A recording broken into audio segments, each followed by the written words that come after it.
Olá pessoal, hoje eu vou compartilhar mais uma palavra, mais uma pregação do Nicolas Ferreira, o deputado federal Nicolas Ferreira. Eu postei aqui o primeiro vídeo, o pessoal gostou, comentou, compartilhou, curtiu. Então vamos de mais uma pregação, acompanhe aqui comigo até o final. Gente, eu estou muito feliz de estar aqui. Quero agradecer aí ao pastor Fernando, pastora Carla, pastor José, que está aí, sua esposa, pastor Lucas. Ele é o único careca do bem. Que eu não sei se você sabe, mas lá no Brasil eu vejo careca, eu já fico com medo, sabe? E aí chegou aqui, eu falei, graças a Deus, que é um careca do bem. Mas antes de tudo, irmãos, vamos abaixar as cabeças para a gente orar aí? Senhor, te agradecemos, ó Pai, por o Senhor estar aqui hoje. A sua presença é a mais importante aqui. Que teu Espírito Santo, ó Pai, possa ter liberdade plena, total, para poder falar nos nossos corações. Que o Senhor já venha fazendo, ó Pai, com que os nossos corações sejam transformados. Da mesma forma a nossa mente. Que o Senhor venha, ó Pai, trazer aqui paz, confrontação. Que o Senhor, ó Deus, venha fazer com que nada venha impedir aqui o agir do Senhor. Que essa noite, ó Pai, possa ter arrependimento, libertação. Que pessoas aqui possam sair transformadas, ó Pai. Esse é o nosso objetivo, de falar daqui do Teu Evangelho, da Tua Palavra. E nada mais importa, Senhor. Esteja livre entre nós, em nome de Jesus. Amém. Irmãos, abra a sua Bíblia aí em João, capítulo 18. Versículo 36, vai falar de uma passagem muito interessante, que Jesus está de frente a Pilatos, e Pilatos faz uma pergunta tanto quanto interessante para Jesus Cristo. João capítulo 18, versículo 36, quem achou dá um amém aí? Amém. Diz o seguinte: respondeu Jesus, o meu reino não é deste mundo. Se o meu reino fosse deste mundo, os meus ministros se empenhariam por mim para que não fosse eu entregue aos judeus. Mas agora o meu reino não é daqui. Então lhe disse Pilatos, logo tu és rei? Respondeu Jesus, tu dizes que sou rei. Eu para isso nasci e para isso vim ao mundo, a fim de dar testemunho da verdade. Todo aquele que é da verdade ouve a minha voz. Perguntou-lhe Pilatos, o que é a verdade? Pode fechar sua Bíblia. Pilatos, ele teve a ousadia de perguntar, para a verdade ali em carne e osso, dizendo para ele, mas o que é verdade? Talvez muitos de nós também já fomos confrontados com essa pergunta, seja no trabalho, na escola, até mesmo na nossa família, Mas essa é a sua verdade, a minha verdade é diferente. Você acredita na Bíblia, eu acredito em outra coisa, afinal de contas, quem está certo nisso aí? E por que eu peguei esse versículo aqui como base da nossa ministração? Porque Pilatos, ele era o quê? Qual era a profissão de Pilatos? Escola dominical, boa. Quem falou governador? Governador, Ou seja, ele era um político. E quando a gente pensa, em política, o que vem na sua mente assim de primeira? Seja sincero. Ok. Obrigado, tio, eu sou político. Tô brincando, A gente pensa em ladrão, em corrupção. Geralmente são coisas negativas. Por quê? Porque no Brasil, principalmente, você tem a política sendo algo ruim, algo que pessoas que entram com interesse, depois chegam lá e mudam por completo esse interesse, traem as promessas de campanha e assim segue a vida política. Mas política, ela é muito mais do que isso. Política é muito mais do que uma expressão ideológica, uma expressão partidária. Eu sou A ou eu sou B. Política diz respeito à influência. E é isso que nós vamos falar aqui hoje, influência, a capacidade de você determinar até mesmo ações de outras pessoas. Então, quando a gente fala sobre esse momento aqui agora, Pilatos, ele tomou uma posição de influência, mas de omissão. E aí ele chega e faz o quê? Ele fala, olha, eu vou entregar Jesus Cristo para a mão do povo. Ele lava suas mãos e toma uma posição, mas de omissão. Ou seja, ele estava condenando, a omissão dele acabou condenando o inocente à morte. Porque Jesus Cristo não tinha nada para poder falar dele, para poder condená-lo à morte de cruz, mas ainda assim, eles o fizeram. Então, você precisa entender que tanto a sua ação quanto a sua omissão, ela gera consequências. E isso aqui que eu quero com que você reflita durante toda a ministração. Toda a sua ação, mas também a omissão gera consequências. E quando a gente olha para dentro da Bíblia, lá em Efésios, por exemplo, a Bíblia fala sobre as artimanhas do diabo, ou seja, da mesma forma como Deus utiliza pessoas para o reino dele, o diabo utiliza pessoas para o império dele. E muitas das vezes a gente se porta como se nós não estivéssemos em uma guerra. A gente está tomando tiro de tudo quanto é lado, sabe, muitas coisas acontecendo, mas você não se porta como um guerreiro, afinal de contas, você não sabe qual é a sua influência de fato. E quando você olha na Bíblia, nós somos um ser, né, tricotômico, nós somos corpo, alma e espírito. Como a gente alimenta o nosso corpo? Que bom que alguém come aqui, né? Comendo, né? Como a gente alimenta o nosso espírito? Jejum, oração, né? Bíblia. E como a gente alimenta a nossa alma? Nicolas, eu nem sabia que eu tinha uma alma. Prazer, surpresa, você tem uma alma, né? E como nós alimentamos ela? Salomão diz o seguinte, olha, você vai correr atrás do conhecimento e da sabedoria como aquele que corre atrás do ouro e da prata. E aí não precisa me responder, tá? Mas você tem corrido atrás da sabedoria e do conhecimento como aquele que busca o dólar. Vou nem falar o ouro e a prata, porque o dólar fica mais fácil a gente entender, né? E o dólar no Brasil está caro, então eu sei, né, o quanto é difícil conseguir um dólar. Mas será que a gente tem realmente buscado isso? Qual foi a última vez, não precisa me responder, que você leu um livro? Tirando a Bíblia, né, gente? A Bíblia todo mundo leu, né? Essa semana, amém. Glória a Deus, né? Aí você para e pensa, meu Deus, qual foi o último livro que eu li? Ou seja, da mesma forma, quando você não se alimenta, né, o seu corpo físico, você passa mal. A sua alma não seria diferente. Talvez aqui hoje possam ter várias almas que estão atrofiadas. Almas que estão fracas, por quê? Porque não se alimentam de conhecimento. E aí quando você, por exemplo, quer ficar forte, você vai para onde? Para a academia. Né? Ninguém quer ficar forte e vai para o Wendy's, né? Ninguém vai ficar forte e vai comer, não. Você quer ficar forte, você vai para a academia. E o que acontece na academia? Dor, sofrimento, ranger de dentes, né? Ninguém quer ir para a academia. Mas lá acontece o quê? A dor. E aí quando você está lá tendo dor, né? Você tem uma microlesão no músculo e aquilo te faz crescer. Ou seja, resumindo, sem confrontação não há crescimento. Não vai ter crescimento no mesmo local de conforto.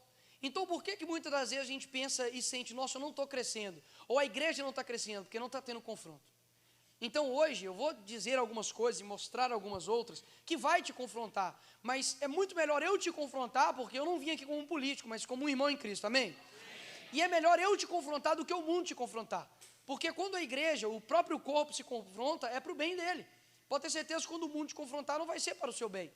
Então, receba isso com carinho, receba isso com amor, porque hoje, infelizmente, né, muitos cristãos têm se preocupado, né, em ter um arrepio de corpo, mas não têm se preocupado em ter transformação de mente.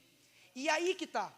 Não tem cristianismo sem transformação de mente. Nicolas, eu aceitei a Jesus, eu transformei as minhas finanças, eu transformei o meu casamento, eu entreguei para Cristo os desejos do meu coração, mas eu não entreguei minha mente. Então não adianta, porque ainda tem uma parte que é você, que precisa ser transformado. Então, hoje nós vamos ver política nesse aspecto, no aspecto de influência. E existem algumas coisas que têm nos influenciado e que estão ao nosso redor. Muitas vezes a gente nem sente, não percebe, mas eles estão do nosso lado. O primeiro é o Karl Marx. O pessoal que estiver aí no slide aí pode colocar o do... Isso aí. Não sei se já ouviram falar desse barbudo aí. Barbudo geralmente é ruim, né? Tô brincando. Não é nada contra os barbudos. Mas barbudo geralmente... Tô brincando, tio, tô brincando, né? E aí você olha e fala, meu Deus, né? Como que o outro barbudo gera tanto problema pra gente, né? Nicolas, eu nunca vi falar sobre esse cara. Eu só ouvi falar sobre ele na minha escola, mas rapidamente, eu duvido que esse cara tenha alguma influência na minha vida. No Manifesto Comunista, né, que é um livro dele, escrito por ele, no capítulo 2, fala assim, ó, abolição da família. Até os mais radicais se assustam com esse propósito infame dos comunistas. Daí ele continua. Sobre quais fundamentos se assenta a família atual, a família burguesa? Sobre o capital, sobre o proveito privado. Em sua forma completamente desenvolvida, a família tradicional é uma burguesa e existe somente na burguesia. Quem é que veio de uma família diz amém? Amém. Se você não diz amém aí, meu filho, vai estudar você, né? Você tem que ter vindo de um pai aí, de uma mãe, enfim, você veio de uma família. E quem criou a família? Não foi Karl Marx, foi Deus. Então, uma instituição perfeita, ou seja, claro que existem erros do pai, da mãe, dos filhos, porque nós somos seres imperfeitos. Mas é uma instituição perfeita que Deus criou para poder funcionar. E basicamente o que Karl Marx está dizendo? Olha, a família ela só existe na burguesia, nas pessoas que possuem dinheiro. Isso é algo falacioso, é mentiroso, até mesmo porque né, eu e minha família, por exemplo, nós nascemos em uma favela. O meu pai, né, e você também nasceu lá, né, tio? No Buraco da Coruja. Chama o Buraco da Coruja, gente. Pelo nome, eu acho que nem a coruja está lá mais, né? Porque você fala assim, não é possível, né? Mas, vocês tinham família, tio? Tinha. E não é por conta da questão financeira, eles tinham família por quê? Porque foi uma instituição criada por Deus. E aí você vai vendo que essas teorias que eles foram feitas, né, há muito tempo atrás, começa a ter um certo influência hoje na nossa sociedade. Como, por exemplo, ele tem algo chamado luta de classes. Basicamente, para a sociedade ela é desigual, a sociedade tem as suas dificuldades, e para sanar isso você precisa fazer uma luta armada. Lembre-se disso, revolução armada, tá? Não se esqueça dessa palavra. E aí, basicamente, você pegaria em armas para poder lutar contra aqueles que possuem capital, que possuem dinheiro. E depois você teria uma sociedade perfeita. O que aconteceu? Basicamente, em todos os países onde isso foi aplicado, prometendo o paraíso, na verdade trouxe um inferno. Só no século XX morreram mais pessoas nesses regimes do que o resto da humanidade inteira junto. Então, quando você olha, por exemplo, você pensa em Hitler, 6 milhões de judeus mortos, algo tenebroso, diabólico, queria exterminar uma nação por conta de uma raça ariana. Mas quando você compara com as mortes do comunismo, você olha e fala, poxa, Hitler virou uma fichinha. Porque somente Mao Tse-tung na China matou 50, 60 milhões de pessoas. E do jeito mais tenebroso que existe, que é de fome. Para vocês terem uma ideia, no Holodomor comunista, né, eles ali na Ucrânia, Stalin queria aniquilar a Ucrânia por completo, entre 33 a 35, se eu não me engano. E aí o que ele fez? Cortou os suplementos de alimento para poder chegar na Ucrânia, ou seja, o jeito mais fácil de você exterminar uma sociedade através da fome. Porque se você coloca em paredões, você tem que gastar com arma, etc. Agora, de fome não, é só esperar o tempo, fazer o seu próprio trabalho. Então, esse é o rastro do que foi deixado, né, por Karl Marx. Mas essa teoria, quem está com... Pode passar. E aí essa teoria ela foi evoluindo. E a gente chega, por exemplo, na escola de Frankfurt. Aqui tem, né, um cartaz que o homem está levantando dizendo, olha, make love, not war, né? Faça amor, não faça guerra. Basicamente, entre amor e guerra, você vai escolher amor. Né? Ninguém aqui vai falar, não, eu vou trocar aí, né, uma noite de assistir um filme com a minha esposa, ali comendo uma pipoquinha, né, no friozinho, para poder ficar trocando tiro lá na Ucrânia, passando frio e com chance de morrer. Ninguém vai fazer isso. Então, entre amor e guerra, a gente escolhe amor. Mas, quando nós olhamos para a Bíblia diz que o nosso Senhor é o Senhor dos exércitos. Então, como é possível, Nicolas, né, você ter guerra dentro, por exemplo, da Bíblia? Existe um princípio em latim que diz si vis pacem para bellum, né? Se você quer paz, prepare-te para a guerra. Então, em primeiro momento, existem frases que nos atraem, porque realmente está correto, nós temos que lutar contra a guerra, nós precisamos de paz. Só que essas frases muitas vezes escondem perigos muito grandes. A escola de Frankfurt, por exemplo, foi uma escola que reuniu diversos estudiosos ali na Alemanha. Antigamente chamava-se Instituto de Pesquisa Social do Socialismo. Só que eles viram que ia ficar muito na cara e mudaram para a escola de Frankfurt. Acabou que, na Segunda Guerra Mundial, eles, por conta da guerra, saíram da Alemanha e foram parar aqui, nos Estados Unidos. E eles se infiltraram aonde? Nos quartéis generais?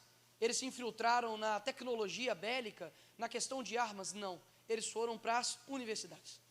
E aí você fala, mas meu Deus, como que uma nação cristã, com os pais fundadores, conservadores cristãos, está acontecendo isso hoje na América? Como que isso é possível? Porque não tem nada que foi gritado nas ruas que não tenha sido sussurrado dentro das escolas e universidades.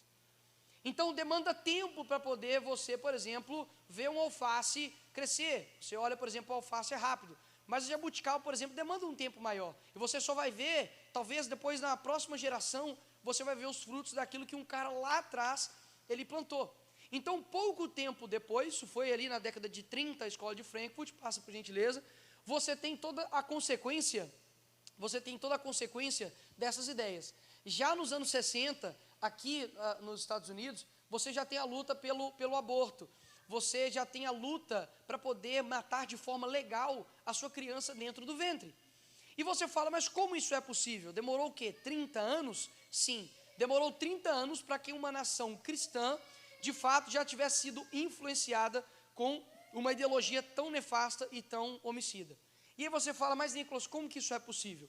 Nos anos 60, aqui nos Estados Unidos, esse período foi chamado de Revolução Sexual. Você tem, na mesma época, o aumento de DST, o aumento de gravidez precoce, aumento de consumo de drogas, tudo isso por conta de quê? De uma guerra? Não. Por conta de influências nas universidades, de teorias que foram colocadas influenciando as pessoas em todas as áreas, não somente no campo cultural, intelectual, mas também no campo, por exemplo, da música. Você tem, nessa época, o festival do Woodstock, né? Sexo, drogas e rock and roll. Sexo é do diabo, irmãos? Não. Rock and roll é do diabo? Não. Drogas? Sim. Aí tudo bem, né? Aí sim. Mas olha, o sexo não foi criado pelo diabo. Ele chegou lá, o diabo criou, falou, Deus está lá assim, criou o homem, a mulher falou, agora precisa procriar essa coisa aqui. Diabo, vem cá, dá um jeito aí. Falou, deixa comigo, cria o sexo. Não, Deus ele criou o sexo. Então é algo criado por Deus para poder dar continuidade à raça humana e também é ser algo prazeroso para o ser humano. E aí quando você olha a questão do rock and roll, ele é um ritmo, ele é um gênero musical que também não é do diabo, mas foi utilizado para poder colocar algo na mente das pessoas. Então, isso eu vou falar inclusive na minha próxima palestra, mas as músicas nada mais são do que ondas sonoras. E através de ondas sonoras você consegue liberar dopamina na sua cabeça, que é o neurotransmissor de prazer. Então, por exemplo, você acabou de terminar um relacionamento, você ouve um rock? Chorei, né? Já arrasta, né? Não vou falar o quê, mas né? Você já fica assim, aí você vai ouvir um pagode. Por quê? Porque você quer uma melodia que te leve ao estado que você está, né? Aí você vai malhar, você vai ouvir o quê? Um sertanejo? Não, você vai ouvir lá, sei lá, né? Um rap, alguma coisa que te deixa para cima, né? Quer ficar mais tranquilo? Ouve um reggae, né? Um negocinho mais tranquilo, sem o uso de entorpecentes, né? Por gentileza. Mas assim, a música consegue fazer isso com a gente. É engraçado, né? Ela consegue mudar o seu dia, o seu humor, enfim. Então eles usaram isso naquela juventude.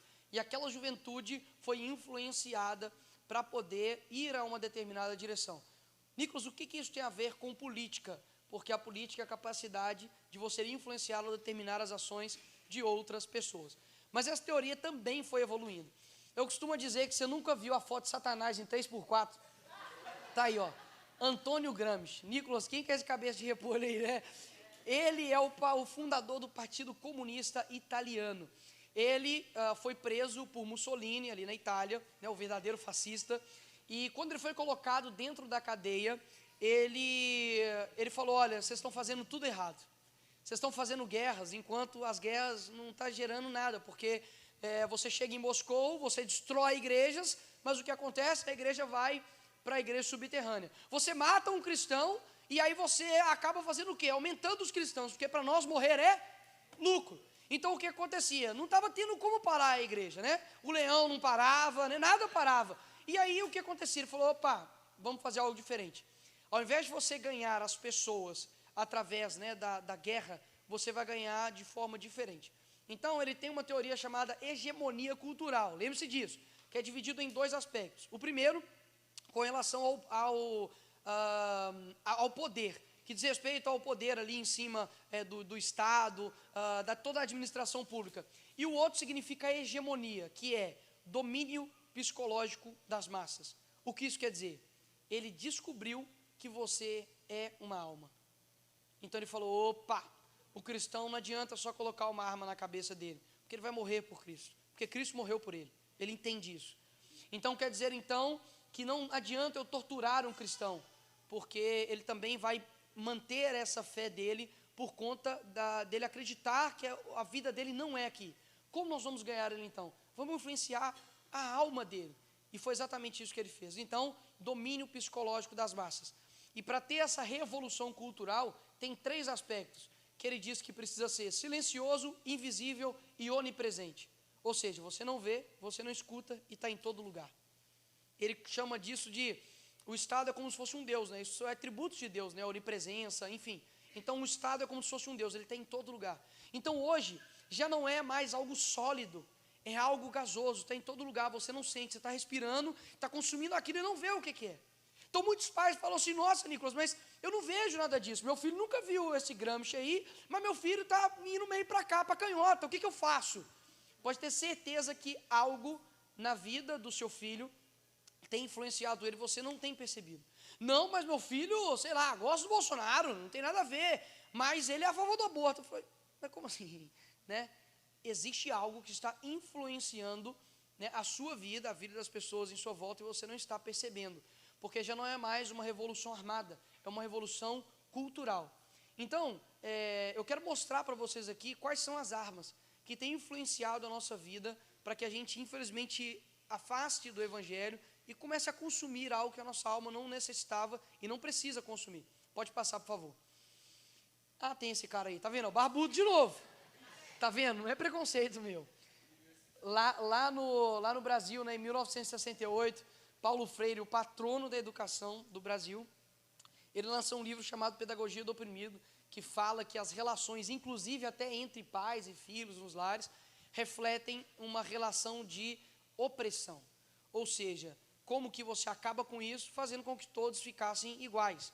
Isso na educação ele chama de dar uma educação na horizontal e não na vertical. Porque na vertical tem um em cima e um embaixo. Na horizontal está todo mundo igual. Então, passa aí, por favor. Quem nunca teve uma aula desses moldes, né?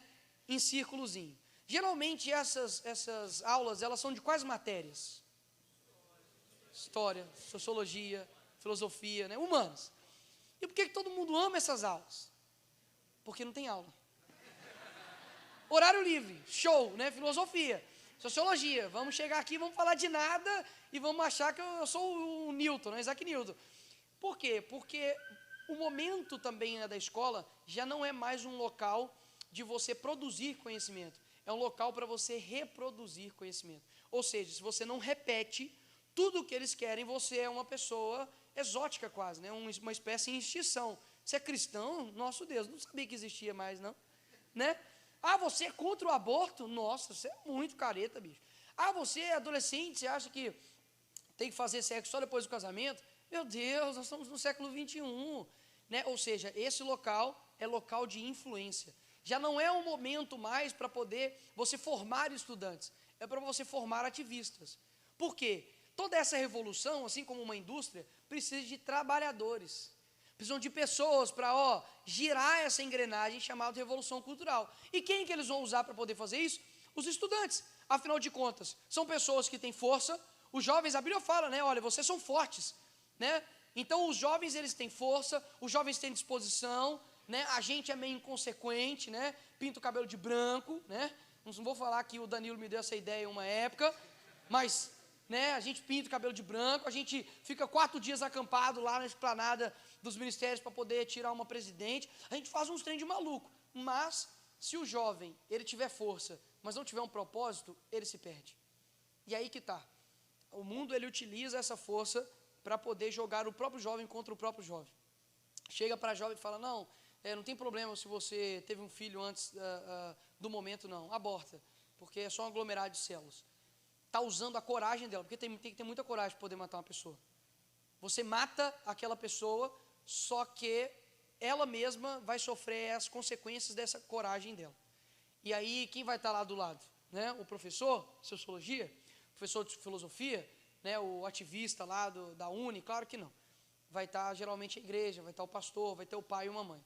Mas quando você já quebrou essa estrutura familiar, a pessoa fica órfã de boas influências. E por isso que a gente vê hoje uma juventude tão perdida, né? Uma juventude tão, parece que você olha dentro do olho do jovem, parece que ele não tem alma, é oco, né? Bate assim na cabeça, opa, acorda, meu filho, né? Vai conversar com você, ele não olha no seu olho não, né? Que horas que eu posso mexer no TikTok? Né? Vai te cumprimentar, né? Cumprimenta assim, olá, bom dia, né? Assim, não sei para onde esse mundo realmente está caminhando, né? Mas para uma coisa muito, muito estranha, né? Então eu quero mostrar aqui para vocês as armas que têm nos influenciado. Inclusive esse mês, né? Aqui nos Estados Unidos, né? O Pride Month, né? Orgulho, né? Mês do orgulho LGBT. Eu sei que muitos têm um certo receio, uma sensibilidade para poder falar desse tema, porque realmente não é um tema simples, né? É um tema complexo. Mas eu acredito que se a igreja não fala né? Se o púlpito está sendo omisso, a gente está gerando também uma igreja muito omissa, porque é influência, né? Se você não falar sobre isso com seu filho, outra pessoa vai falar, mas pode ter certeza, não vai ficar vazio. Isso, inclusive, é uma característica da política, tá? Não existe vácuo. Se você não ocupa esse lugar, outra pessoa irá ocupar, mas não vai ficar vazio. Então, o que aconteceu? Durante muito tempo, a igreja falou, não vamos falar de homossexualidade, não vamos falar de televisão, televisão é do capeta, futebol é a bola do diabo, não vamos falar do rádio porque não pode. E o que o diabo fez? É tudo o diabo falou, obrigado, então deixa comigo então, eu vou entrar nisso então. Por isso que a gente vê hoje, Netflix, 98% do conteúdo lá dentro, de fato, são de conteúdos anticristãos. Não tem nada que valorize a família, que valorize um bom relacionamento, pelo contrário. Se hoje não tiver o SS, né, sexo e sangue, não vende. Você tem que ter uma cena de sexo, você tem que ter uma cena de sangue, porque caso contrário, você não vai conseguir vender isso. Então, quando a gente olha a respeito do ativismo LGBT, e abre lá em Romanos, rapidinho, Romanos 1, que trata a respeito disso. E depois eu quero mostrar alguns vídeos para vocês, deles mesmos dizendo qual é o próprio objetivo deles. E essa ministração, irmãos, eu já tenho dado há 2 anos, 3 anos já ministrei ela no Brasil quase inteiro, só falta no Acre, é porque é longe, mas só falta no Acre, em alguns outros estados do norte. Já ministrei ela na Europa, em 10 países lá, e agora a gente está ministrando aqui. E assim, esse vídeo, né, ele não perde a validade, porque essa pessoa continua, né, com o mesmo objetivo, continua com o mesmo propósito. Mas vamos lá. Romanos capítulo 1, versículo 20. Pode ser o 20. Pode ser o 24, pastor. Por isso Deus entregou tais homens à imundícia, pelas concupiscências de seu próprio coração, para desonrarem o seu corpo entre si. Pois eles mudaram a verdade de Deus em mentira, adorando e servindo a criatura em lugar do Criador, o qual é bendito eternamente. Amém. Por causa disso, os entregou Deus a paixões infames, porque até as mulheres mudaram o modo natural de suas relações íntimas por outro, contrário à natureza. Semelhantemente, os homens também, deixando o contato natural da mulher, se inflamaram mutuamente em sua sensualidade, cometendo torpeza homens com homens, e recebendo em si mesmos a merecida punição do seu erro. E por haverem desprezado o conhecimento de Deus, o próprio Deus os entregou a uma disposição mental reprovável para praticarem coisas inconvenientes. 2 pontos aqui nesse versículo muito importante. Quando você vê de modo natural, né, que ele teve relação íntima contrária à natureza, não é natureza de Amazônia, tá? Não é natureza de flor, planta, biodiversidade. É natureza no sentido filosófico de finalidade. Todas as coisas que Deus criou há uma finalidade. Você vê até mesmo anatômica. O homem e a mulher, eles têm uma finalidade anatômica uma com a outra. Um completa o outro. Se você pega um espermatozoide, pega um óvulo, e você fecundar, você gera uma vida. Então, através do material genético masculino e feminino, você consegue gerar uma vida. Então, há uma finalidade nisso. Quando você vê que eles mudaram o uso natural contra a finalidade deles, você vê que eles mudaram a finalidade para o que Deus os criou.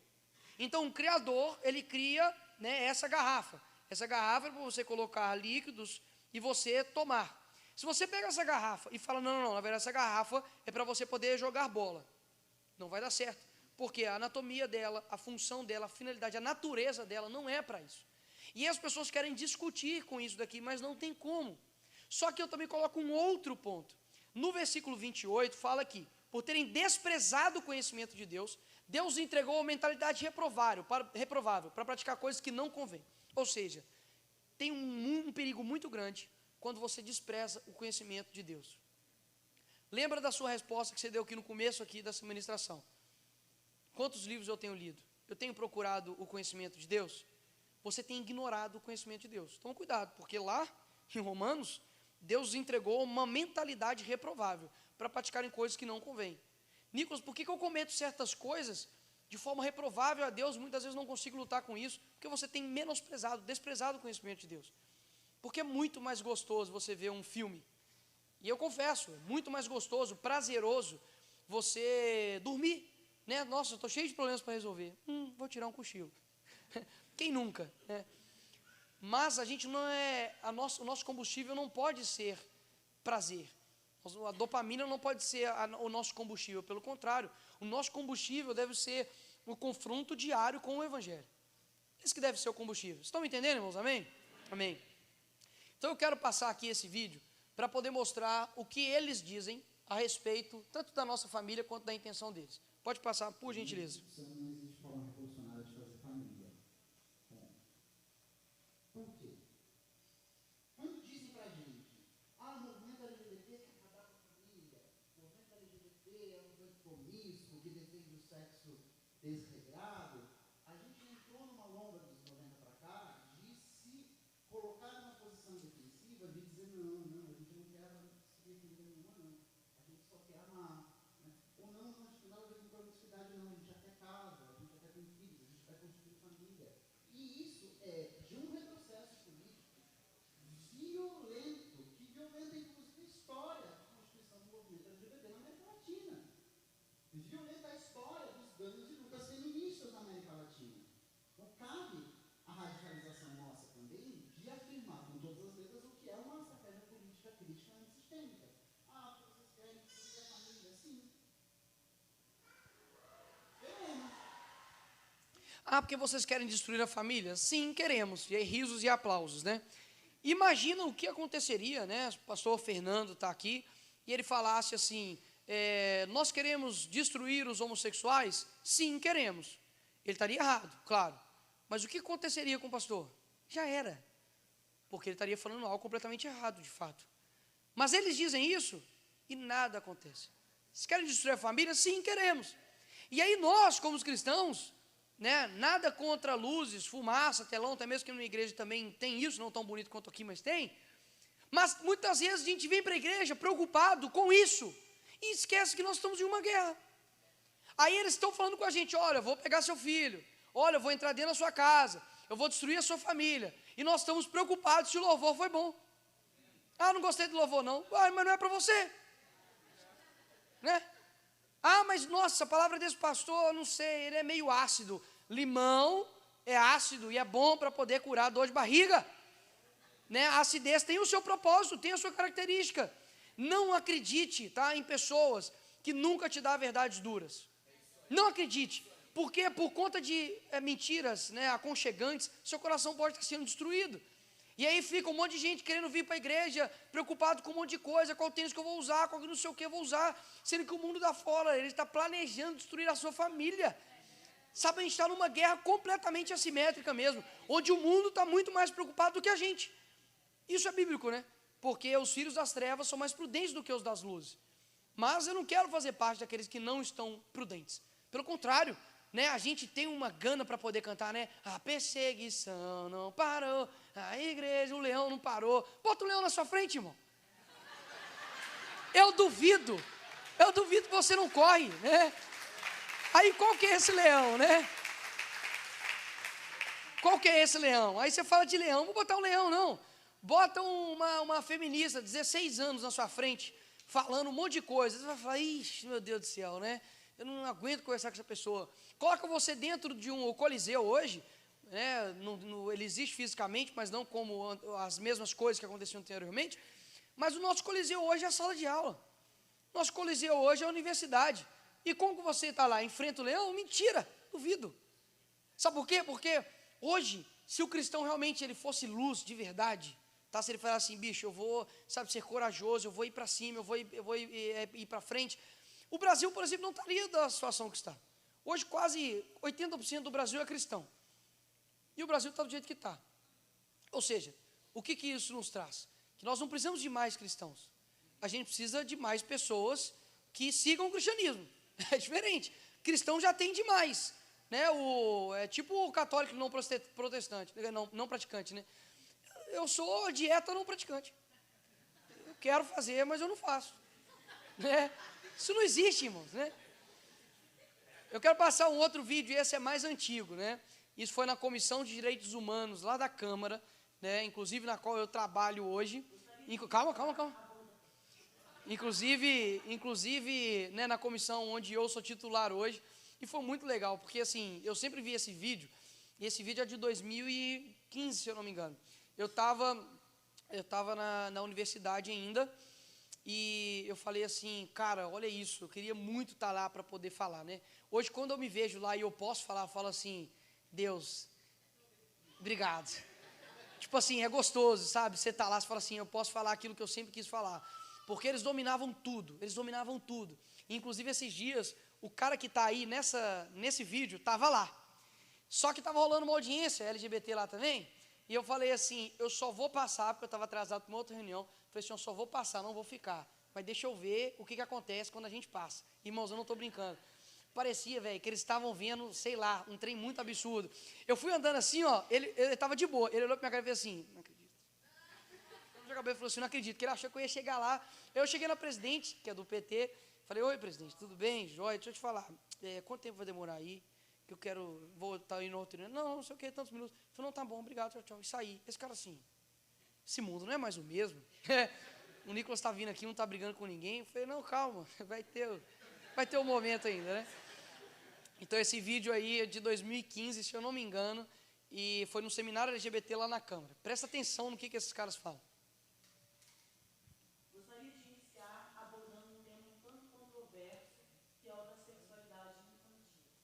As brincadeiras sexuais infantis também podem envolver os outros, meninos buscando conhecer o corpo de outros meninos e meninas, e meninas buscando conhecer os próprios corpos e o de outras meninas e meninos.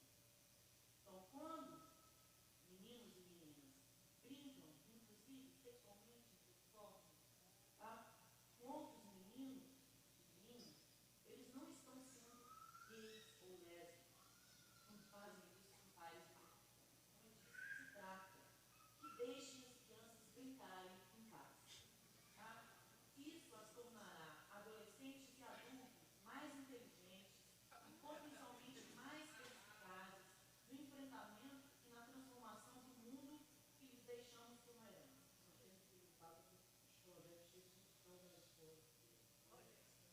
É lá que ele tem que chegar mesmo. Trabalhar gênero e sexualidade não tem idade limite. Na verdade, a gente está falando de questões que têm a ver com todas as faixas etárias. No ensino fundamental, a gente pode trabalhar de diferentes maneiras. Cada vez que alguém vai ao fundamento da Bíblia e toma a Bíblia ao pé da letra, a gente pode chamá-la de fundamentalista, sem medo de ter projetos fundamentalistas religiosos, esses desgraçados, eles têm um poder político de projeto que só está se consolidando. Mas eu sei que eu estou disposto a pegar em armas se for. Ai, que medo.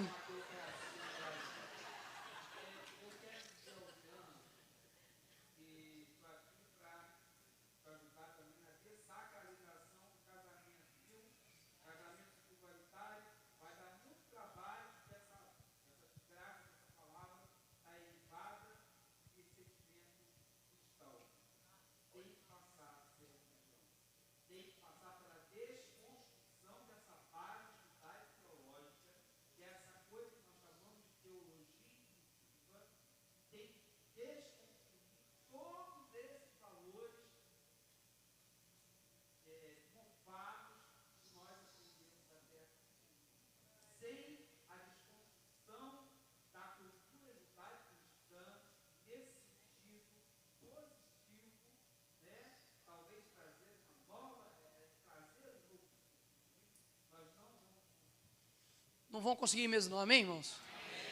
Mas lamento informar que eles têm conseguido. Quando você olha, né, para dentro das igrejas, inclusive, isso tem inundado, né? Pastores que se acovardam, né, de falar a respeito desses temas. E nessa época eles já falavam do que eles estavam de fato querendo fazer, né? É você trazer um novo tipo de religião, um novo tipo de cristianismo, ou seja, um cristianismo que inclui tudo na sua vida, né? Até o diabo. Ele é muito inclusivo mesmo, né? Passa aí, por gentileza. A gente chega na outra arma que se chama ideologia de gênero. Esse garoto aqui chama David Heimer. Eles eram dois irmãos gêmeos, mas esse aqui é ele, tá? Também, mais na sua infância, né? Vestido de menina, né? O que aconteceu? E essa história, obviamente, o seu professor nunca vai te contar. Esse menino, quando ele nasceu, ele teve um problema ali na cirurgia de fimose e foi queimado o órgão sexual masculino dele. Então ele perdeu o seu órgão sexual. A família, obviamente, ficou desesperada e não sabia o que fazer. Na época tinha um doutor chamado John Money que apresentou uma solução para ele. Falou, olha, já que ele não tem um órgão sexual masculino, basta criá-lo com uma menina que ele vai se tornar uma menina.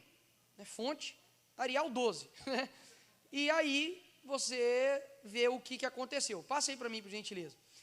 Quando ele estava mais velho, ele deu essa entrevista para a BBC em 2010, dizendo o seguinte: era-me dito que eu era uma garota, mas eu não gostava de me vestir, comportar ou agir como uma garota, confessa David. Eu não sou um professor de nada, mas você não acorda uma manhã decidindo se é menino ou menina, você apenas sabe.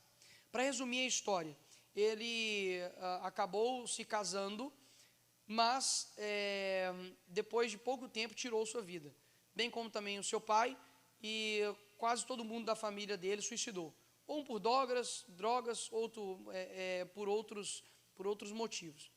E ninguém vai te contar essa história, porque há um perigo muito grande da ideologia de gênero que ninguém te conta. Fica com isso na cabeça, qual é o perigo da ideologia de gênero? Passa aí para mim, por gentileza. Você tem esse homem aqui, que ele se sente um dragão. O cara acordou um dia, não estou falando dragão, não, a mãe é feia, não. Não, ele se sentiu um dragão real, né?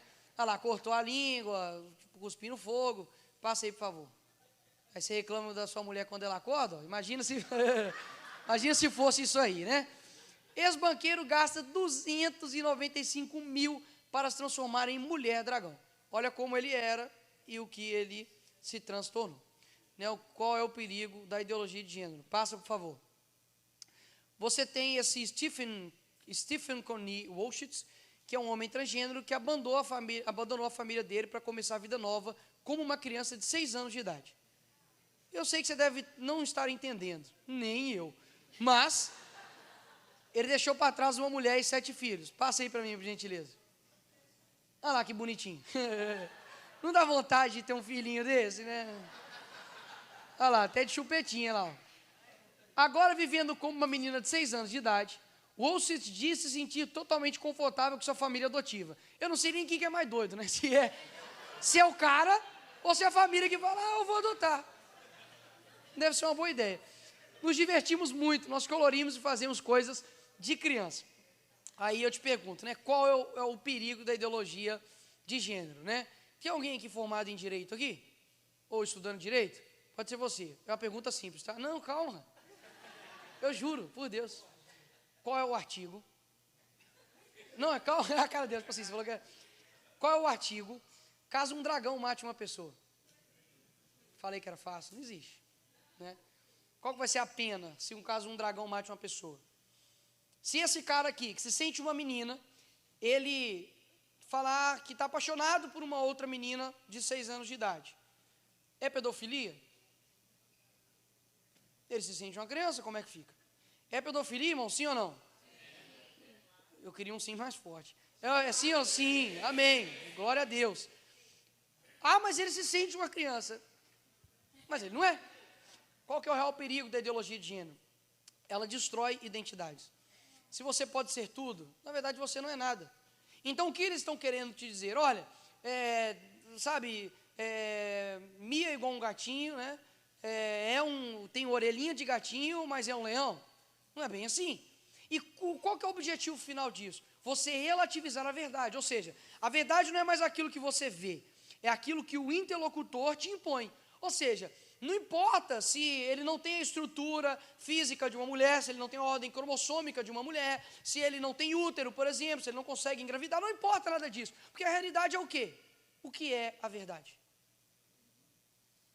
É o que Pilatos falou para Jesus. Essas pessoas estão querendo fazer isso com a gente. Mas o que é a verdade? Mas a verdade é o que eu estou vendo nas horas do céu.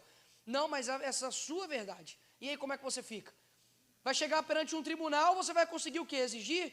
E irmãos, eu lembro que em 2013 teve um seminário de ética cristã lá na nossa igreja. E eu lembro que eu estava estudando sobre isso e eu falei assim, não é possível que vai chegar nesse ponto. Não é possível que vai chegar realmente num ponto tão tenso assim. Irmãos, vocês terem ideia, aí hoje, né? Hoje eu posso ir para a cadeia porque eu disse que eu iria tratar um homem como homem. Falou, você vai chamar ele de quê? Eu falei, de ele. Eu sou obrigado agora a negar algo, falar assim, não, ele sente uma garota, eu olho uma garota, e eu olho um homem, e falo, oi, Priscilinha, né? Eu sou obrigado. E por que eles fazem isso? Porque isso é uma atividade para você negar a realidade. Porque se você olha para algo e você nega isso diante dos seus olhos, isso é um exercício para você negar realidades. O que mais você não mais vai negar de realidade? Porque se você não consegue ver algo tão latente e negar aquilo, ou atestar aquela realidade, você está negando isso em prol do outro. Isso é muito perigoso. Sabe por quê? Porque nós temos uma verdade. E daqui a pouco, amém. Daqui a pouco eles vão falar, não, mas você tem que negar essa realidade, né? Sabe o que vai acontecer? Gravem esse dia, porque isso vai acontecer muito em breve. Vai chegar, alguém vai te acusar de ser satanofóbico. Que a gente pega contra Satanás, mas tem pessoas da religião satânica, isso é preconceito contra o satanismo. E aí, como é que fica? Ah, não, mas eu expulso o demônio aqui. Ah, mas lá como é que fala? Lá eu chamo. Aí cada um com o seu gosto com o demônio. Aí o que você incorpora lá, nós expulsa aqui. E está tudo certo. Mas aí, o que você vai fazer? Você não vai poder falar mais que o diabo é o pai da mentira? Você não vai poder falar mais que ele rouba, que ele veio para matar, Você não vai poder falar. Por quê? Aí daqui a pouco vai ter os sindicatos dos satanistas que vão começar também a processar quem falar contra o satanismo. Gente, isso é como a lógica do mundo. Porque o cristão ele é meio bobo. Ele só vê o que está tipo assim, na frente dele, não tem uma visão mais ampla. Isso daqui, pelo menos há 15 anos, que tem pessoas avisando que isso iria acontecer. Eu estou tomando estou tomando um processo lá por conta do dia 8 de março, que eu disse que as mulheres estavam perdendo espaço para homens se sentem mulheres. Minha frase foi essa: se gostou da peruca ou não, o problema é seu. Respeita a Nicole, né? Agora, sabe quanto que eles estão me pedindo? 5 milhões de reais. Eu falei assim, gente, vocês acham que eu sou transrico? Ah, eu me sinto rico. Eu falei assim, se vocês acharem 5 milhões na minha conta, é seu. Eu financio qualquer coisa aí, LGBTI, né? Ou seja, eles estão fazendo isso. E por que eles fazem isso? Vou explicar o modus operandi. Eles vão tentando tirar a sua essência, a sua coragem. E aí são de diversos meios, através da pressão financeira. Porque, querendo ou não, irmãos, eu tenho uns 37 processos, tá? Se você somar ali cada um deles, deve dar uns 7 milhões de reais, velho. Onde que eu vou tirar isso tudo? Aí o que acontece? Fala, opa, vou recuar aqui, não vou falar tanto mais não. Porque senão daqui a pouco eu posso ir para a cadeia. Esse meu anterior, que eu falei, não, vou chamar ele de acordo com o que está no certidão de nascimento dele, eu realmente posso ir preso. Imagina, irmãos, eu chegar na cadeia, o cara, eu chegar lá, e foi preso por quê? Ah, fui tráfico de drogas e tal, acho que isso você, não, foi roubo, seguido de morte, e você? Eu falei, não, deixa para lá. Que eu chamei um homem de homem. E aí você pode falar, mas isso acontece com o Nicolas, está na linha de frente. Isso acontece com um pastor, porque ele também é líder da igreja. Irmãos, isso vai chegar em todo mundo. E a coisa que a gente não pode perder na nossa vida é a liberdade. A nossa liberdade, ela não pode, sabe por quê? Porque a Bíblia fala que Deus não nos deu um espírito de covardia, mas de temor, de coragem, sabe? Temos que ter isso, amém? É um vídeo agora, ou não? Vocês vão dar uma pausa. E aí você pode parar e pensar, né? Até onde isso pode chegar? Isso daqui é um diálogo entre uma mãe e sua filha dentro do carro. Graças a Deus que ela estava filmando, porque senão ninguém ia acreditar. Então, dá sua olhada nesse diálogo aí. Pode passar, por favor.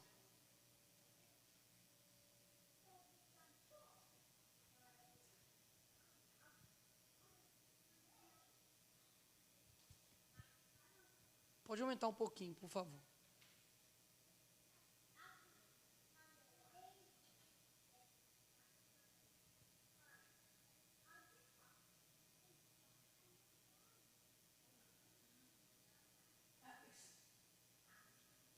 Do they teach that at school? Oh, that is not true. They do not teach you that at school. Why would you think Jesus is fine? That's a lie. Okay.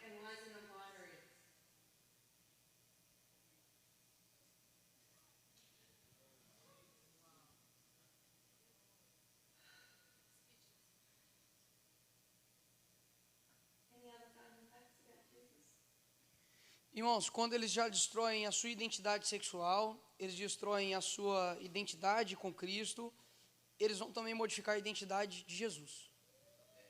Aí por que vocês acreditam que numa parada LGBT, por exemplo, lá em São Paulo, eles colocaram um travesti na cruz, como se fosse Jesus Cristo? Por que vocês acham que a Porta dos Fundos, né, faz um documentário especial de Natal, colocando Jesus como um menino que frequenta prostíbulos? Porque eles estão querendo também destruir a identidade de Jesus. Jesus é binário, Jesus é homossexual, Jesus é gay, Jesus é... E sabe qual que é o problema? Isso não fere o nosso coração. Isso é política, isso aí tem nada a ver. Deixa isso aí pro fulano lá de tal falar. Irmãos, eles estão modificando a identidade daquele que te salvou, daquele que morreu por você. E você não tem o mínimo de compaixão. Afinal de contas, você conhece Jesus, né, bonitão? Mas e essa criança? Que vai nascer sentindo o quê? Ele não vai ter o Jesus que nos consola, o Jesus realmente que morreu numa cruz, que carregou ela, sabe, que ressuscitou no terceiro dia. Aí eu te pergunto, Jesus é gay? Claro que não. Jesus, ele é o príncipe da paz, ele é o rei dos reis, senhor dos senhores, sabe, ele é o leão da tribo de Judá, ele é o juiz dos juízes. Esse é o nosso Senhor. Mas quem vai ouvir se não há quem fale? Quem vai ouvir, sabe, se não tem quem fale e fala, opa, peraí, está errado. Ah, mas se eu chegar na escola do meu filho, a professora falou isso, se eu confrontar vai dar muito problema. Ele morreu por você. Não tem problema maior do que isso. Sabe, que você derruba a escola de baixo, que você briga com todo mundo, mas não importa. Não tem ninguém, outra pessoa que morreu por você a não ser ele. E aí o nosso coração não chora por isso. Porque a gente está muito preocupado com o louvor. Tudo que a gente pensa no louvor. A gente está muito preocupado com a roupa, a gente está muito preocupado com tudo, mas a gente não se preocupa com as almas que estão sendo influenciadas. E sabe quem se preocupa? O mundo. Ele está preocupadaço com o seu filho, tá? Se você não está, ele está. Ele está doido para poder colocar algo dentro da cabeça dele e falar assim, aqui, ó, pega aqui, ó. Porque eu aprendi algo, o diabo ele não consegue chegar lá e tocar a sua alma. Mas quando a Bíblia fala sobre como é que fala? As flechas, os dardos, inflamados, exatamente isso. É tipo basquete, se você está longe, é muito difícil de você fazer a cesta. Mas você vai chegando mais perto, vai ter uma hora que você vai estar debaixo da cesta, às vezes aqui, ó. Ou seja, se você se afasta do Evangelho, o diabo ele se aproxima. E aí fica muito mais fácil dele só chegar e fazer assim, ó, em você, ó, consome isso aqui, consome aquilo dali. Ele está do seu lado, está muito mais fácil. Então assim, se o nosso coração, irmãos, sendo bem sincero, não estiver sensível para isso, seu coração está muito distante de fato do que é o Evangelho. Passa para mim, por favor. Isso aqui é coisa rápida, isso aqui é só para poder mostrar como era na universidade, né? Sei que tem estudante aqui? Tem estudante aqui? Como é quando você chega dentro da sua sala e fala assim, eu sou contra o aborto? É de boa? É tranquilo? Não é muito, né? A universidade foi criada por quem? Pelos cristãos, tá? Inclusive Harvard, foi John Harvard que criou. E você pega lá o subtítulo, né? O título, digamos assim, da universidade, você tem uma defesa pela verdade. Depois pesquisem qual que é esse subtítulo lá. E agora, eu vi uma notícia esses dias ali que eles estavam fazendo algo, eu não sei o que era uma punição no estado aqui dos Estados Unidos, uma punição para o professor ou para qualquer um, caso você não chame o estudante pelo seu pronome, né? Enfim, nós criamos as universidades e agora ela é usada para poder destruir quem a criou. E aquilo dali, ó, dentro daquele símbolo vermelhinho sou eu. Em volta é tudo esquerdista, né?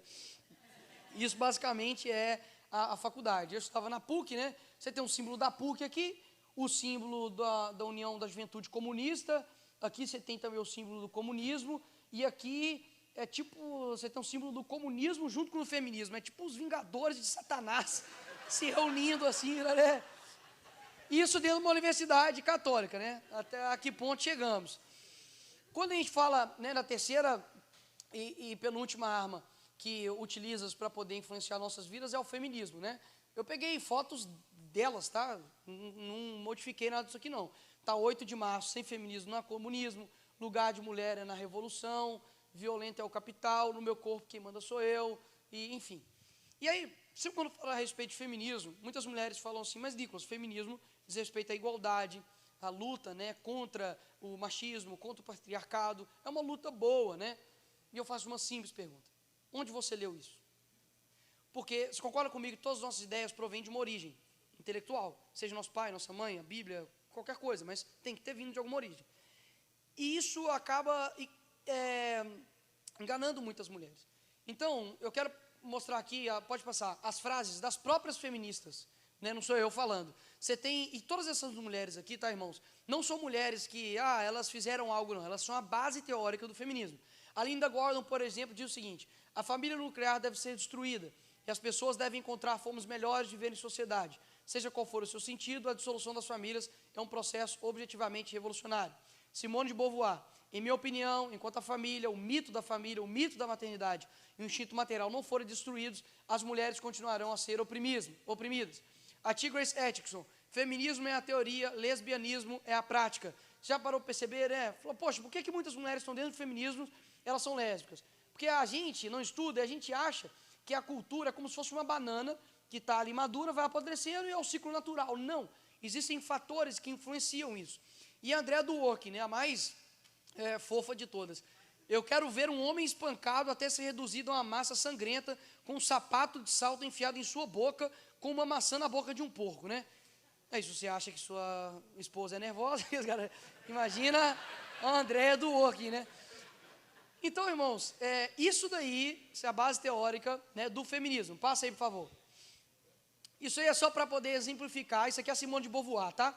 Ela está do lado de dois grandes amigos, né? Viva o amor, né? Que é Che Guevara e Fidel Castro, né? Que fuzilavam homossexuais lá em Cuba e colocavam ele em campo de concentração, tá? Isso ele falou em entrevista para a Folha de São Paulo, para não falar que é invenção da minha cabeça. Pode passar, por favor. Isso, e o do meio ali, volta, por favor.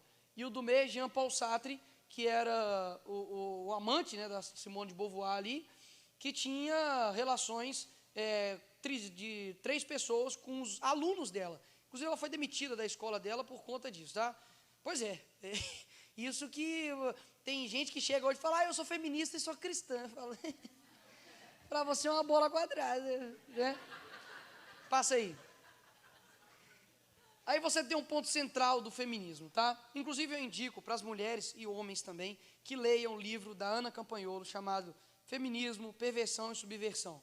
Realmente é um livro muito bom que vai te dar bases para você entender todas as ondas, quais são as armas que elas utilizam, porque você tem que conhecer seu inimigo, né? Mas vamos lá para o ponto central do feminismo, como ele tem influenciado essa geração. Essa foto ela é muito forte, porque mostra a mesma pessoa, mas em locais diferentes, né? E aí eu te pergunto, essa criança aqui, ela é fruto de um estupro, sim ou não? Não dá para saber? Não dá para saber. Ela é. Você mata ela agora? Irmãos, o feminismo nada mais é do que a romantização do genocídio, mas silencioso. Enquanto nós tivemos durante o Covid mortos 1,5 milhão de pessoas, você tem na mesma época mortas 55 milhões de crianças dentro do ventre. Um eles chamaram de pandemia, outro eles chamam de direito. Adivinha qual é qual? Então, algo está completamente inverso na nossa sociedade, onde nós temos que lutar para defender um direito inato de todas as pessoas, que é a vida. Afinal de contas, eles vêm com um discurso de amor, mas escondem um perigo muito grande, sabe por quê? Temos que garantir moradia, temos que garantir saúde, temos que garantir escola, educação, mas você não consegue ter nenhum desses direitos se você não tem vida. Quando o feminismo ele trata a respeito do aborto, eu sei que eles vão vir sempre na exceção, nos casos lá no Brasil, no caso, né, de anencefalia, de risco de quando a mulher está dando à luz, e também no caso de estupro. São esses 3 casos que a Constituição brasileira permite. Mas toda a base teórica dela não é para esses casos. É para os casos de, eu vou te dar uma libertinagem sexual para você ter sexo com quem você quiser, afinal de contas. No livro do Herbert Marcuse, que chama Eros e Civilização, ele fala que a mulher norte-americana, tá? Ela é reprimida porque ela é reprimida sexualmente. Então, qual que é a estratégia, qual que é a liberação para essa mulher? Liberdade sexual. Então, deram liberdade sexual para as mulheres e você simplesmente, caso ocorra uma gravidez, que é algo natural, você simplesmente aborta. Afinal de contas, você está desumanizando aquela criança. Eu sempre falo criança e não feto, porque isso é uma maneira de você despersonificar aquela pessoa. É aglomerado de células. Espera aí, se você pegar agora a sua idade e você ir voltando no tempo. Você concorda comigo que uma hora você vai virar aquilo? Você vai virar aquela vida. Por quê? Porque nós não somos um ser em potencial. Você não é fecundado e potencialmente você pode virar um ser humano. Não, você é em essência. Então você é ser humano em essência, porque eu nunca vi um óvulo ser fecundado e virar uma garrafa. Ah, a criança, derretei a luz, é um abajur. Não, é sempre um ser humano, olha que incrível. Nunca vira um escorpião, é óbvio, porque nós não somos em potencial, nós somos em essência. Uma madeira, uma árvore, ela é potencialmente uma coisa, ela pode virar uma cadeira, ela pode virar uma estante, nós não, nós sempre somos seres humanos. Então por isso que Deus fala, olha, antes mesmo de você nascer, eu te designei as nações. Por quê? Porque ele já te via, é em essência. E aí o que eles querem trazer para nós? Que você tem que tratar aquilo dali como uma não vida. E aí, Nicolas, mas como que eu trato isso em argumentos biblicamente? A pessoa não confia na Bíblia, existe a ciência. Eles gostam de usar a palavra negacionista, né? Mas quem mais nega a ciência são eles. Quando você olha uma criança de 12 semanas, ela já tem movimentos, por mais que involuntários, mas tem movimentos. Ela já tem digital, ou seja, não existe ninguém no mundo igual ela. Ela, na gestação, é o agente ativo e a mãe é o passivo. Ela regula as fases gestacionais, ou seja, aquilo dali é uma vida. A criança não é uma extensão do corpo como o cabelo e como a unha, que você chega lá e corta. Ela é um ser independente, até mesmo porque quando você tem, por exemplo, ali o corpo está ali, se não fosse aquele envolto, né, que é a placenta, o corpo da mulher ia reconhecer aquilo dali como um corpo estranho, ou seja, um outro corpo. Então, qual que é o nosso papel em cima disso? Nós precisamos estudar, nós precisamos alimentar a nossa alma para poder ganhar esse debate, que primeiro acontece no campo espiritual, porque para mim ninguém que tem um movimento para poder liberar o aborto, para poder matar uma criança dentro do ventre, ela é uma pessoa que está sendo ali inspirada pelo Espírito Santo. Se não é o Espírito Santo, só pode ser outro Espírito, irmão. Ou você está aqui ou você está lá. Então, o que acontece quando alguém chega dentro da sua sala, dentro da sua família, ou dentro do seu ciclo, e fala sobre aborto? Você é a pessoa que sabe tudo sobre o Netflix, ou que consegue chegar e falar, não, vem cá, deixa eu te explicar isso aqui. Porque você está esperando outra pessoa. Se Deus levantou você, e se essa pessoa tiver só você? Dentro da minha sala, teve um dia que uma menina estava quente, igual está lá fora, misericórdia, até tomar água. Chegou e começou a vir com blusa de frio. Falei, pô, tá um calor do caramba. E essa menina tá de roupa de frio, tem alguma coisa estranha. Cheguei nela, pô, você está com roupa de... Não, não sei o quê. Falei, o que está acontecendo? Aí ela, não, estou escondendo a minha barriga. E ela era filha também de pastor, tinha engravidado, infelizmente, de um bandido. E eu falei, bicho, ela, não, eu vou abortar e tudo mais. Eu falei, não faz isso. E fui conversando com ela, beleza. Hoje essa menina deve ter, eu acho que uns... Eu saí em 2013, 2007, essa menina deve ter uns 10 anos de idade. Indiretamente, ou diretamente, Deus me usando, mas porque a glória é dele, salvou uma criança. Aí você tem noção que essa criança poderia ser você? E aí, olha que história bizarra que aconteceu aqui nos Estados Unidos. Vai falar no caso de estupro. Não é algo simples, não é algo que não demanda uma dor absurda, porque eu não tenho ideia do que é ser estuprado. Então, é algo que a gente precisa parar e pensar e falar assim, a gente precisa lidar isso com uma sensibilidade. Mas a verdade, ela precisa ser dita, e com amor. O que isso significa? Uma menina aqui dos Estados Unidos, ela, na sua adolescência, começou a militar pelo aborto em caso de estupro. Ela era contra todos os tipos outros de aborto, mas em caso de estupro ela era a favor. Os pais dela chamaram ela, falou, olha, chamar aqui para conversar e tal, porque a gente quer contar o que aconteceu com você. Você foi adotada. E quando nós adotamos você, a sua mãe, ela foi colocada uma arma na cabeça dela, e o cara teve sexo sem consentimento com ela, estuprou ela, e você é fruto desse caso. Sabe o que aconteceu no fim das contas? Ela estava militando para que ela não nascesse. Sabe por quê? Porque, por mais difícil que seja, por mais doloroso que seja, a Bíblia nunca vai te dar o aval para você matar por conta de um alto nível de sofrimento. Sabe por quê? Porque se você passar aqui, talvez, eu esqueço que eu sou nos Estados Unidos, mas com certeza aqui também tem vários locais pobres, de pessoas de dificuldade. Chega para ela e pergunta para ela, você está feliz? Você está bem? Chega no hospital com pessoas com síndrome de Down e fala com ela, poxa, sua vida está legal? Não está. Ah, então posso te matar. Você está com muita dor? Você está sofrendo? Tô. Então isso dá aval para poder matar alguém? Não dá. Ainda mais uma pessoa que não teve a chance. Sabe o que as pessoas elas sentem uma tranquilidade em chegar e falar, não mata? Porque elas não conhecem Jesus Cristo. Porque Ele de fato pode chegar e transformar a vida dessa pessoa em algo muito bom, em algo melhor. Mas o mundo não conhece Jesus, por isso que é loucura para eles. E aí o que a gente faz? A gente acredita na pessoa que despende dinheiro, tempo e energia para matar, mas não despende tempo, energia e dinheiro para poder salvar. Mas o mundo muitas das vezes ganha o debate, sabe por quê? Porque eles se movimentam para poder cuidar daquela mulher. O que a gente faz para poder cuidar dessas mulheres? Nada.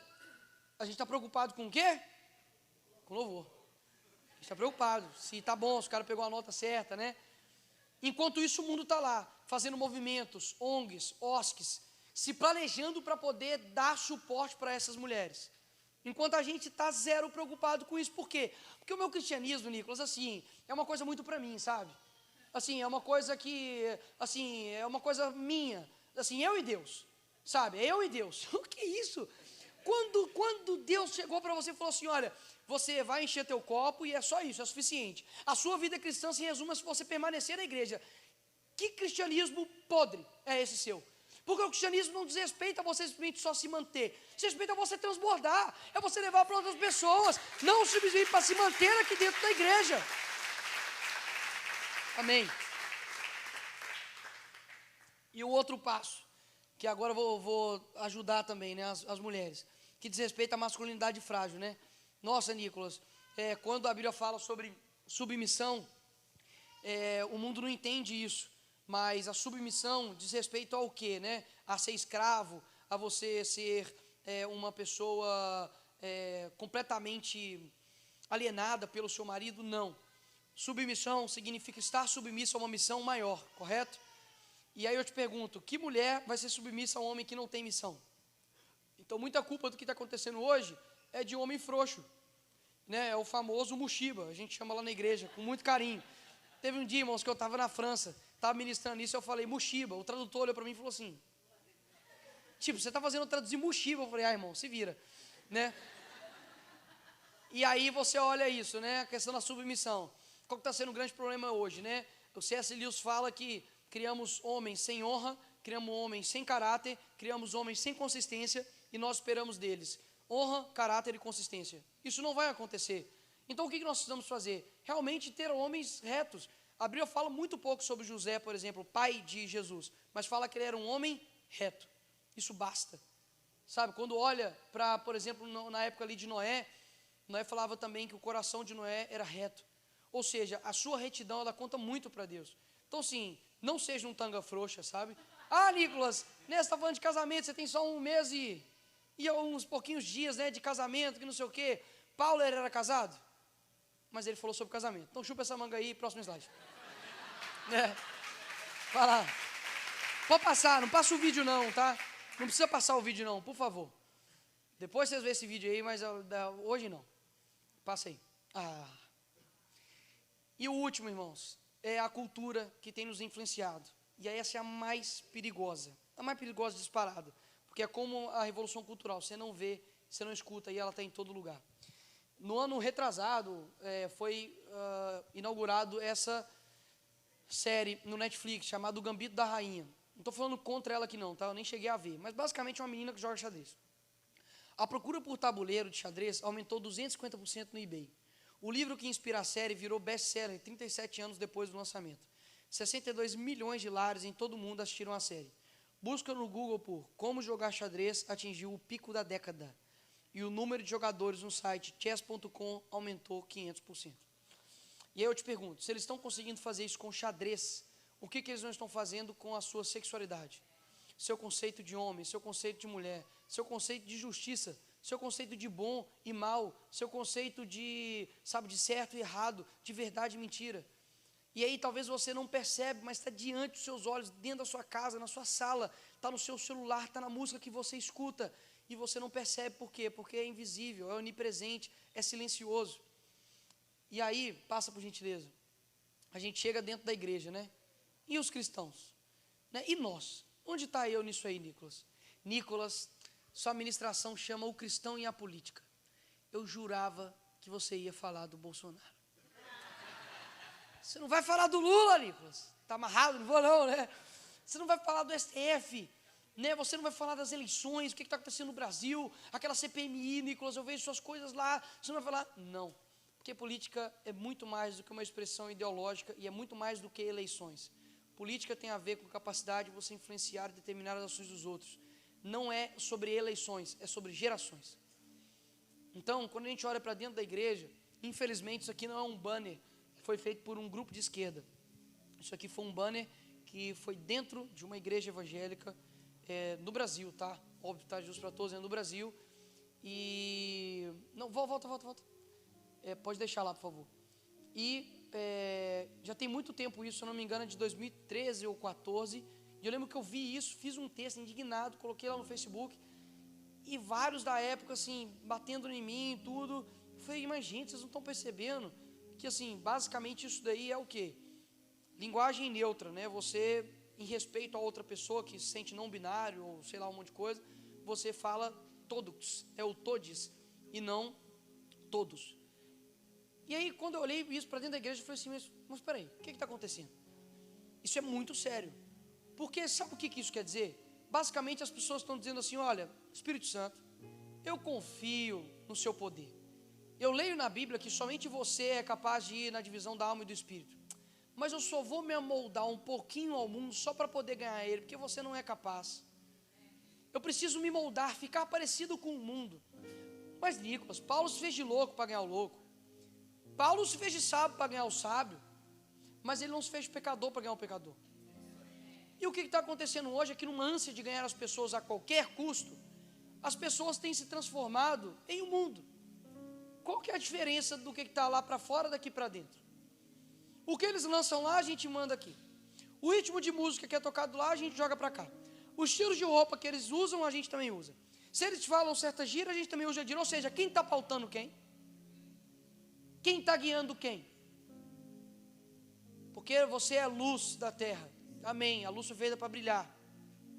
Foi feita para estar, inclusive, nos locais escuros da terra. E quando você olha isso aqui, você vê que o mundo tem entrado dentro da igreja. E aí você fala, mas Nicolas, a igreja é local para todos, concordo. Mas não é o local para tudo. Ela é aberta para todos. Não tem uma placa aqui na igreja da Rescue falando, olha, proibido a entrada de pecadores. Não, não ia entrar ninguém, né? Aqui é um local realmente de pessoas imperfeitas. Pessoas que pecam, pessoas que erram, pessoas que têm suas falhas. Que se não fosse a misericórdia do Senhor, a gente não estaria de pé. Mas é local para pessoas serem confrontadas e, acima de tudo, transformadas. Romanos 12:12. Mas não vos conformeis com este mundo, mas transformai-vos através da renovação da vossa mente. O que está acontecendo é que não está tendo transformação, pelo contrário, está tendo conformação. A gente está sendo conformado, a gente olha e fala, não, pode vir, fica do jeito do que você está, vem do jeito que você é e fica do jeito que você está. E aí você fala, mas onde isso pode parar? Passa, por favor. Você tem lá no Brasil, teve uma manifestação um tempo atrás, que é Frente Evangélica, pela legalização do aborto. E aí não é somente um grupo, né, no Instagram, elas foram inclusive até para a rua. Pode deixar no último slide aí para mim, por favor, o próximo. E aí, irmãos, eu chego aqui em 2 Timóteo, né? Billy Graham fala que a Bíblia ela é mais atual do que o jornal de amanhã cedo. E não é à toa.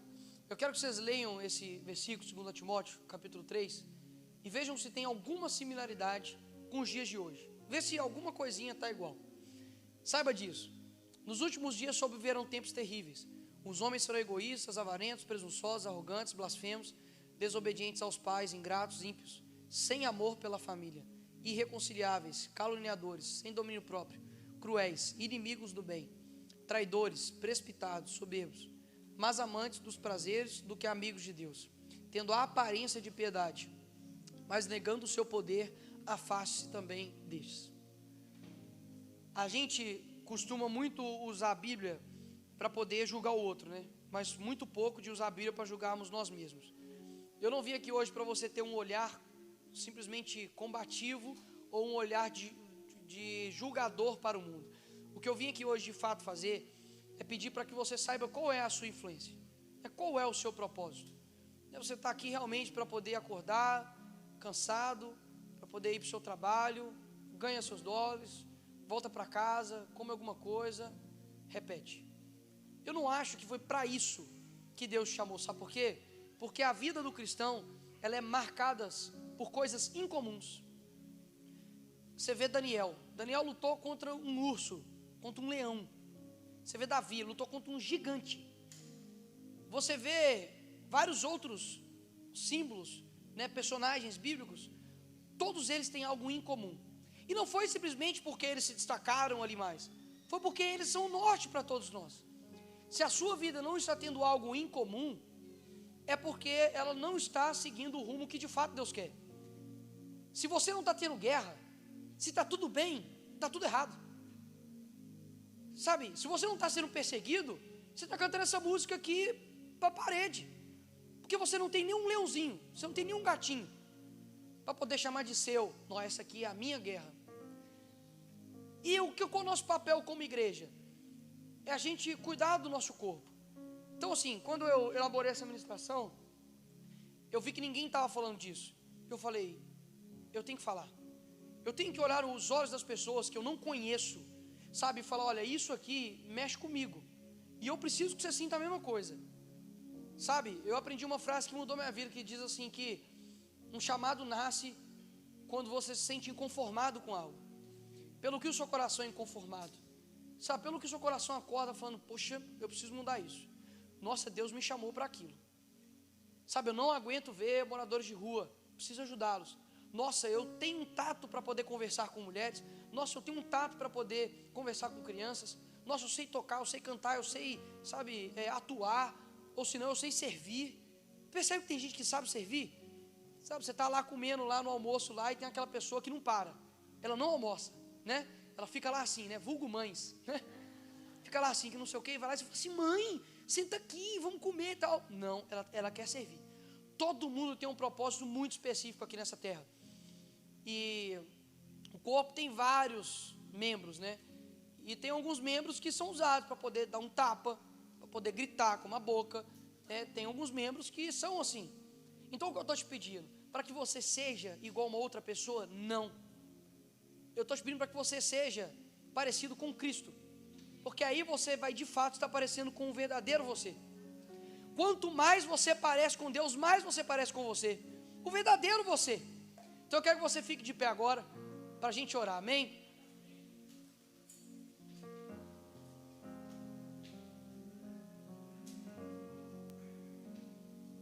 Irmãos, a coisa mais importante que eu sempre, quando eu oro e eu vou ministrar, eu falo, Espírito Santo, esteja naquele local, porque senão nada disso vale a pena. Então assim, eu sei que o Espírito Santo está aqui. Eu aprendi na minha vida a aproveitar as oportunidades, sabe, oportunidades elas passam na nossa vida, os tempos passam, e se a gente realmente não tiver sabedoria, discernimento, para poder falar assim, opa, aquilo que aquele menino falou, poxa, ele tem razão. Eu sei que muitas vezes a gente é orgulhoso, a gente vem com preconceitos, a gente tem diversos bloqueios para não deixar o Espírito Santo entrar, mas saiba que agora você já não pode mais se acusar de não ter conhecimento sobre o que eu disse. Você agora, e também antes, mas agora mais ainda, é responsável por aquilo que você vai escolher na sua vida. Qual a influência que você vai deixar entrar na sua casa? Qual o rumo que você vai dar para os seus filhos? Aquilo que você está escutando, aquilo que você está vendo, aquilo que você está falando. Sabe, muita gente chega para mim e fala assim, nossa, mas é difícil lá o meio político que você vive, tudo, as guerras se enfrentam. Eu falo assim, de fato é, mas todo mundo é forjado. Todo mundo é forjado, todo mundo tem o seu tempo também para poder ser forjado. Então, por exemplo, nos momentos que eu estava na escola ou na universidade, eu lembro que várias vezes eu voltei chorando para casa, mas assim, sabe aquele choro que a sua garganta está presa? Você sabe, por quê? Porque era zombado, era zoado. Eu lembro que o segundo dia de aula, quando todo mundo na escola falou assim, e aí, de universidade, falou, tá, levanta e fala seu nome e fala qual profissão você quer seguir. Todo mundo, pô, advogado, delegado, não sei o que, então eu levantei e falei, político. E todo mundo riu. Eu falei assim, poxa, eu quero ser luz. E se tem um lugar que é escuro, é a política. E isso nunca me gerou nenhum medo. Eu não sinto o cheiro, eu não sei o cheiro do medo, a forma dele, o tamanho dele, eu não sei. Mas por quê? Porque é algo muito bem concretizado no meu coração. Assim, esses dias, né, eu estava conversando com a Lívia, aí eu falei com ela, amor, falei, deixa o pau quebrar, deixa eles irem para cima, não tem problema. Ela não e tal, e a Lívia assim, você fala A, ela chora. Você fala B, ela chora. No Z, ela já está... Era muito sensível, graças a Deus por isso, né? Orei muito por ela, graças a Deus. E aí, eu estava conversando com ela e eu falei assim, e eu assim, de boa, tranquilo, sem chorar nem nada. Eu falei assim, olha, mas amor, posso falar sincero, o que eu falei é real. Se eles vierem e me multarem, a gente, sei lá, faz uma vaquinha. Se eles me tirarem meu mandato, bom que vai liberar minha agenda. E aí eu fico rodando o mundo inteiro. E se eles me prenderem, eu vou ficar lá, que nem Paulo, vou ler lá a Bíblia, vou fazer igual o 50 Cent, ficar malhando, ficar forte. Eu juro por Deus que essa é a minha cabeça. Só que eu falei isso assim na boa, eu falei isso na boa com ela. Quando eu olhei para o lado, ela estava, ai meu Deus. E eu falei, amor, acalma teu coração com relação a isso. Mas essa paz, irmãos, ela precisa inundar seu coração hoje. Sabe, ela precisa, tipo assim, te dar uma paz, tipo assim, cara, não importa as consequências. E aí, por fim, eu falei, olha, se eles me matarem, eles vão estar fazendo eu encontrar eu com o meu Criador. Então, assim, quando você tem algo muito firme no seu coração, irmãos, posso falar, você não consegue ficar em paz com o seu pecado. Você não consegue ficar em paz em não estar fazendo aquilo que você foi chamado para fazer. Então, assim, Deus separou esse dia muito específico para poder cuidar de você. Por isso que eu falo, Deus, eu te amo de verdade. Porque em todos os momentos que eu passei de tristeza, de dor, o Senhor também passou comigo, sentiu comigo. Então saiba que hoje, né, talvez você não conheça a Cristo, ou talvez já conheça a Cristo, que Deus, Ele é um Deus amigo, Ele é um Deus Pai, sabe? Ele é um Deus que te abraça, que Ele, sabe, está perto de você, e Ele quer fazer com que você cumpra seu propósito.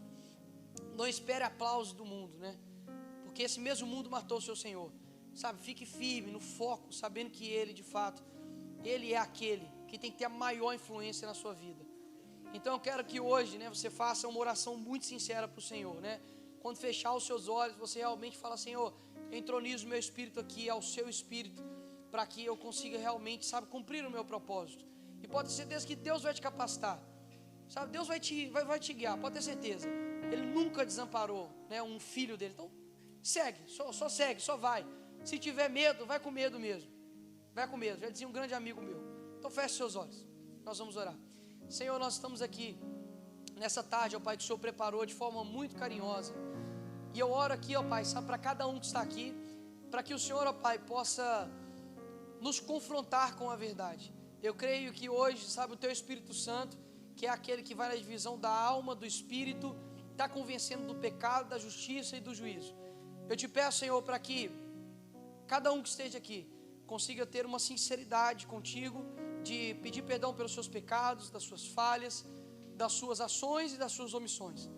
Sabe, ó Pai, que esse local aqui, Senhor, onde essa igreja está, ó Pai, em Deerfield Beach, em Miami, seja transformado, ó Pai, por pessoas dessa igreja. Sabe, ó Pai, que chamados que estão aqui, talvez mortos, eles iam ressuscitar agora, Senhor. Que chamados aqui, ó Pai, que estão sonolentos, ó Pai, o Senhor possa sacudi-los, ó Pai, antes que seja tarde, ó Deus. Antes, sabe, ó Pai, que o azeite acabe, Senhor. Antes, ó Pai, que a presença, sabe, ó Deus, se esvai, ó Deus. E que o maior medo, ó Pai, que cada um aqui possa ter, é de sair, ó Deus, para a batalha sem ter o Espírito Santo. Eu te peço, ó Pai, que essa nação possa ser transformada, que o Senhor venha perdoar, ó Deus, os pecados, sabe, ó Pai, dessa nação chamada Estados Unidos. Que o Senhor possa, ó Pai, em nome de Jesus, lavar os corações, ó Pai, das autoridades. Que o Senhor possa lavar, sabe, ó Pai, a mente, sabe, Deus, das pessoas. Que o Senhor possa, ó Pai, nos instruir, ó Pai, a igreja. Que a gente possa ser, ó Pai, ter um discernimento, uma sabedoria que vem do alto, para poder combater, sabe, ó Pai, não carne e sangue, mas potestades, sabe, ó Pai, principados. Combater, ó Pai, com armas espirituais, parar, ó Deus, viver somente no natural. Eu te peço, Senhor, que o nosso coração seja confrontado, ó Deus, agora nesse momento, ó Pai, para que a gente não viva, ó Deus, uma vida comum, ó Pai, com o Senhor, mas para que o Senhor, sabe, ó Pai, venha nos dar uma vida em comum, que a gente visite, ó Pai, locais diferentes, para que a gente, ó Pai, visite locais escuros, para que a gente, ó Pai, toque corações, ó Deus, que estão tomados pelo pecado, mas que o Senhor, ó Deus, com o teu sopro, com a tua paz, ó Pai, com o teu amor, Senhor, venha alcançar cada uma dessas pessoas, ó Deus. Nos faz, ó Pai, cristãos corajosos, ó Pai. Tira todo medo, ó Pai, tira toda covardia, Senhor. Dê olhos, ó Pai, aqui para o pastor dessa igreja, ó Pai, de coragem, ó Deus. Sabe, venha fazer com que essa igreja aqui, ó Deus, seja uma igreja, ó Pai, diferenciada, Senhor, uma igreja de santidade. Que os jovens aqui dessa igreja sejam, ó Pai, jovens não conhecidos pelas roupas, ó Pai, pelos sapatos, Senhor. Conhecidos, ó Pai, pelo seu status, ó Pai, mas sejam conhecidas, ó Pai, pelo brilho, Senhor, do Senhor na face deles, ó Pai. Que as pessoas, ó Deus, adultos aqui dessa igreja sejam, ó Pai, reconhecidos, ó Pai, não pelas suas obras, não por aquilo que falam, Senhor, mas por aquilo que vivem, que passam. Eu te peço, ó Pai, que as mulheres dessa igreja, Senhor, sejam mulheres que tenham um desejo de ter filhos, ó Pai, que são herança do Senhor, ó Deus. Que o Senhor possa jogar por terra, ó Pai, todo pensamento contrário à família. Sabe, que o Senhor venha curar aqui corações, ó Deus, que estão destruídos por conta de relacionamentos passados. Que o Senhor, ó Deus, venha dar a verdadeira influência para cada um de nós. Que a gente venha fazer, ó Pai, o nosso propósito. Muito obrigado, ó Deus, pelo teu cuidado, Pai. Nós te amamos, Senhor. O Senhor é o nosso Deus Pai, ó Pai. E nós vamos te adorar, ó Deus, em espírito e em verdade, até que o Senhor venha, ó Pai. Mas até que o Senhor venha, ó Deus, a gente vai batalhar, a gente vai marchar, a gente vai continuar, porque nós queremos, ó Pai, ver, ó Deus, a nossa nação. Nós queremos ver o nosso mundo transformado. Essa é a minha oração, ó Deus, mais honesta do meu coração aqui nesse momento. Eu te agradeço por tudo e nós te louvamos com as nossas palmas, em nome de Jesus, amém. Nós te adoramos, Senhor. Nós te adoramos.